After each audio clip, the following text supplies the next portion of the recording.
Messieurs, aujourd'hui, jour numéro 19, l'amour est impossible. J'espère que cette vidéo vous trouve en grande forme. Jean 1, 4, verset 7. Bien-aimés, aimons-nous les uns les autres, car l'amour est de Dieu. Et quiconque aime est né de Dieu et connaît Dieu. Je suis sûr qu'il y a quelque chose dont vous êtes rendu compte depuis le début de ce challenge, c'est que l'amour inconditionnel, l'amour agapé dont on a parlé, cet amour vrai est impossible. C'est au-delà de nos forces, au-delà de nos capacités. Bien sûr, j'en suis sûr que vous avez essayé de faire preuve de douceur, de plus d'attention, de faire preuve de moins d'égoïsme. Mais cet amour vrai, cet amour qui se sacrifie, cet amour inconditionnel, sur le long terme, on est incapable de l'avoir en nous-mêmes. Et cet amour vrai, comme je l'ai dit plus d'une fois dans nos vidéos, cet amour vrai a une source.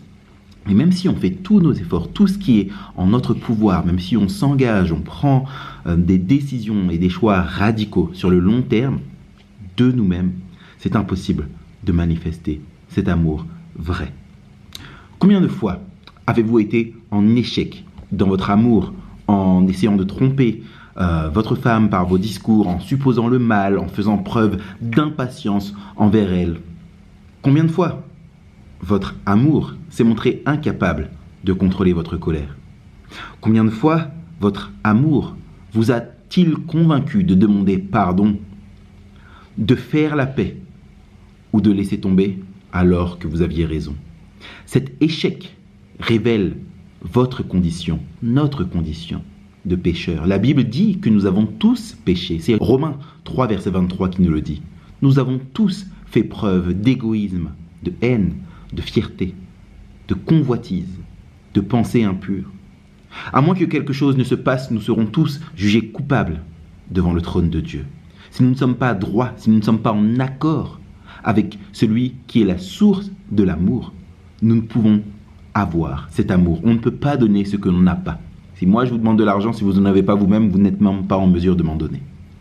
Tant que nous cherchons à avoir cet amour par nous-mêmes, en nous-mêmes, nous serons constamment en échec.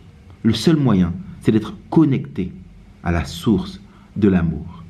1 Jean 4, verset 7 nous dit « Car l'amour est de Dieu ». C'est uniquement en étant en relation avec Dieu que nous pouvons, que vous pouvez avoir cet amour. Seulement ceux qui ont accepté le sacrifice de Jésus-Christ, seulement ceux qui ont accepté la mort de Jésus-Christ sur la croix pour leurs péchés, sont en mesure de recevoir cet amour, sont en mesure d'être connectés à la source de l'amour.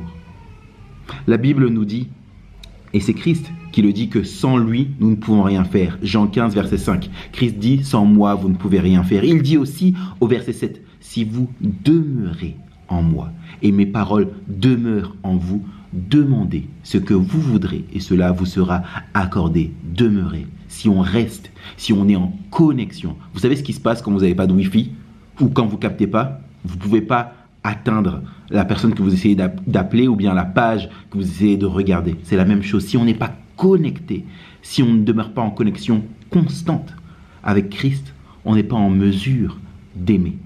Dieu a promis d'habiter dans nos cœurs afin que nous connaissions l'amour de Christ qui surpasse toute connaissance, de sorte à ce que nous soyons remplis de toute la plénitude de Dieu. Christ est en mesure d'œuvrer dans nos vies. Nous lui donnons nos vies. Même lorsque nous sommes au max, nous ne serons jamais à la hauteur des standards de Dieu.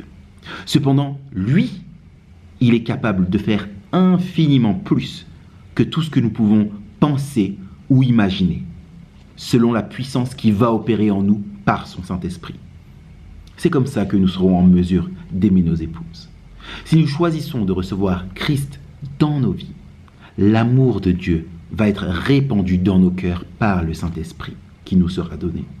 Romains 5, verset 5. Cet amour qui vient de Dieu sera disponible à chaque fois que nous choisirons d'être soumis à Dieu. Rappelez-vous, sans lui, vous ne pouvez rien faire. Peut-être que vous n'avez jamais donné votre vie à Christ. Peut-être qu'aujourd'hui, vous sentez qu'il vous appelle. Aujourd'hui, vous vous rendez compte, après plusieurs jours de challenge, que vous êtes incapable de faire cela tout seul. Vous vous rendez compte à quel point votre cœur est égoïste, à quel point vous cherchez toujours votre intérêt, à quel point vous êtes peu disposé à servir votre épouse, à quel point vous êtes incapable d'aimer. Que vos colères, que votre impatience, que vos critiques blessent votre femme et déshonorent Dieu, et que vous êtes coupable devant lui. La Bible vous appelle à vous repentir, à changer de vie, à expérimenter une transformation. Christ, en mourant sur la croix, vous offre aujourd'hui le pardon pour vos péchés, pour vos offenses, pour tout le mal que vous avez fait, dit ou pensé. Il veut et il peut vous transformer, vous remplir de son amour, afin que vous puissiez, à votre tour, être en mesure d'aimer les autres et tout particulièrement votre conjoint. Peut-être encore que vous êtes croyant, mais vous reconnaissez que vous êtes laissé aller, que vous êtes détourné de Dieu, de sa parole, de la prière, de la communion dans l'Église, que petit à petit vous avez laissé mourir cet amour et ce feu que vous aviez dans le passé. La vérité, c'est que sans Dieu, vous ne pouvez rien faire. Sans lui, vous ne pouvez pas aimer. Et il n'y a pas de mots pour décrire ce qu'il va faire dans votre mariage si vous mettez votre confiance en lui. Le challenge d'aujourd'hui, c'est celui-ci. Regardez les challenges des jours passés et regardez lesquels vous semblent impossibles à réaliser. Lesquels manifestent que vous avez besoin d'un changement dans votre vie parce que vous n'avez pas en vous-même cet amour nécessaire. Demandez à Dieu la capacité de changer et de transformer votre cœur pour que vous puissiez être en mesure d'aimer. Demandez-lui de vous montrer votre état et priez pour qu'il vous donne la force d'avoir une relation personnelle avec lui. Le rapport, c'est celui-ci. Pensez-vous que Dieu vous adresse un message personnel aujourd'hui? Si oui, comment avez-vous choisi de répondre? J'espère que vous vous engagerez dans une relation personnelle avec la personne de Jésus-Christ, afin que vous puissiez être à même d'aimer comme il se doit, avec ce vrai amour, la personne qui partage votre vie. Bon courage à vous.